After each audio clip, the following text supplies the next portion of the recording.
The original text of this story contains links back to all referenced prior stories for context. A link to the text post can be found in the video's description. When I was little, I was always stoked to spend time with my granddad. At surface level, he would come home from work in the mornings, and during the summer, we would be at the house already while Mom was at work. Before sleeping his day off, we would go with him to play tennis on the courts at the high school around the corner from his house. We would go to the park across the street and hit golf balls. On Sunday mornings, he would take us to this little greasy spoon diner for breakfast. During all of these excursions, he would talk to my brother and I. We would learn whether the words coming were from a positive or a corrective place, depending solely on whether he started with son or boy, respectively.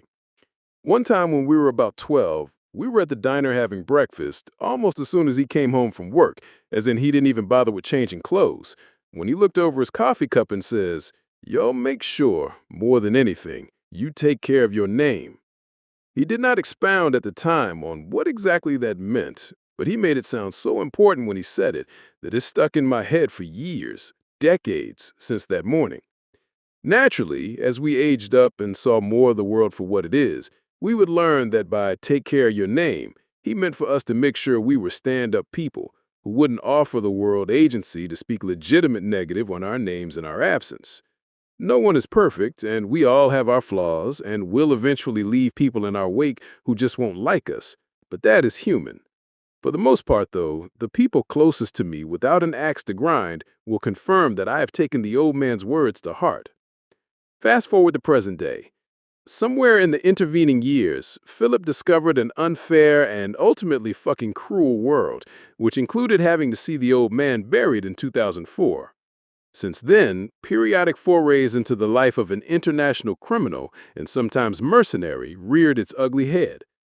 Unwilling to risk Philip's name to being reduced to that of a criminal, I masked my crime spree and capers behind Mo Phillips, and we had a good thing going for years. As it were, Mo was always in control and never the victim of anyone else's bullshit. Always the driver or on the sidelines observing and cooking. For the sake of the telling of this, you should infer that wife person is fully aware of my shenanigans behavior hidden behind the Mo Phillips alias. So it's Saturday afternoon. Wife person, I'm hungry. Me, what you want to eat?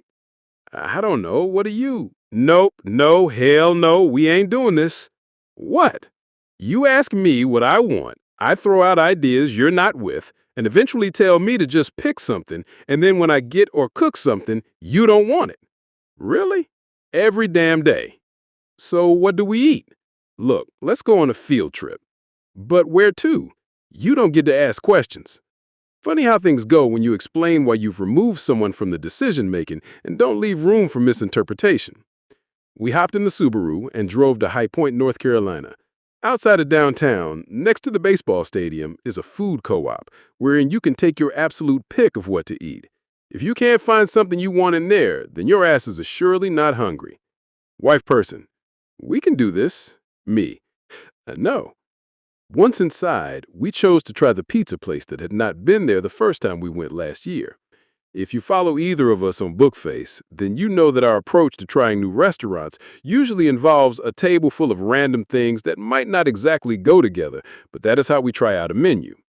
While we perused the absolute silliness of what was about to transpire, two familiar faces got in line directly behind us. Him. "Oh man, I ain't see you in a minute. What's up, Mo?" Look, I am not into random people I barely know addressing me in public as Mo, most especially when I'm literally about to use my debit card with Phlip on it. Me, I know you, bruh. Yeah, me and my lady had sent you a message a few months ago and, bruh, you my wife is right here. Nah, we had sent you the message and you got us in touch with Catfish. Yeah, that was kind of wild. Hell yeah, it was. I'm still kind of mad y'all played me to get in front of Cammy like that. My bad, man. We just ain't know no other way. Y'all owe me one for that. Flip note, that protect your name stuff up top wasn't for nothing. Stay tuned. Yeah, man, we do. I'm gonna take care of you for that. Bet. Wife person was done scrutinizing the menu and decided what all we'd be eating. I directed her to get ahead and find us a table and I would take care of the ordering and financials. We wound up ordering 3 different appetizers, 2 different kinds of pizzas with a lot of toppings. Dude behind me was off in La La Land discussing the menu with his lady, so he didn't catch when I said to the cashier, "And you heard the homie here say he was going to take care of me, right?" To which she nodded that she had. I got our trays and drinks and found my wife and wait for them to bring us our food. But first, I had a visitor. Him. "What the fuck, man?" Me. "Whatever do I mean? They charge me for my food and Jaws." "Oh, I know. What you do that shit for?" "You said you owed me." "Yeah, but I ain't mean like that." Funny how that happens. I didn't think I was writing to MTV to snare you a face-to-face to try to tag team Kami Crayford with your girlfriend. Oh, shit. You out here using Mo Phillips for shit like that at a time when I was trying to show my name as a force for good. Well, damn, man, I didn't. You got off light, just buying me and my wife lunch. It's like that? I mean, I could have you in a box with millions of cicadas or strapped to a chair in a bando, hopped up on 5-hour energies, being forced to watch Wonder Pets.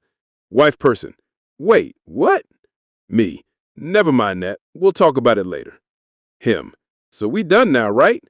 We good. Lose my number and email. Forget you know me on the off chance you ever see me in public again. We enjoyed the food and carried about half of it home with us and had that for lunch on Sunday. I slept like a baby, sure that I am doing the right thing as it relates to the Mo Phillips legacy.